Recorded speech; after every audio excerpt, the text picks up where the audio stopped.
Hello everyone, అసలు manifestation అంటే ఏంటి, లా ఆఫ్ అట్రాక్షన్ అంటే ఏంటి అని ఆలోచిస్తున్నారా? ఈ క్వశ్చన్స్ మీలో రైజ్ అయ్యాయా? ఓకే, నేను క్లారిటీ ఇవ్వడానికే మీ ముందుకు వచ్చాను.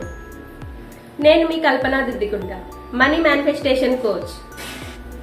లా ఆఫ్ అట్రాక్షన్ మేనిఫెస్టేషన్ అంటే చాలా మందికి తెలిసిండకపోవచ్చు. లా ఆఫ్ అట్రాక్షన్ అంటే మన మనసులో ఏవైతే కోరికలు ఉంటాయో వాటిని రియల్ లైఫ్ లో నిజం చేసుకునేదాన్ని లా ఆఫ్ అట్రాక్షన్ అంటారు.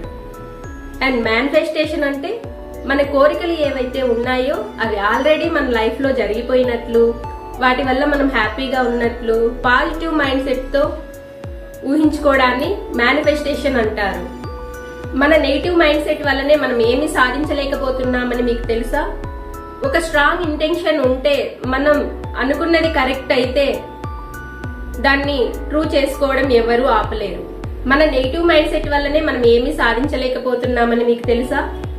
మీరున్న పొజిషన్ కంటే 10 times బెటర్ పొజిషన్ లో మీరు ఉండాలనుకుంటే లా ఆఫ్ అట్రాక్షన్ ఖచ్చితంగా ఉపయోగించాలి. అది ఎలా ఉపయోగించాలి అనేది నేను మీకు ఎక్స్ప్లెయిన్ చేస్తాను. Thank you.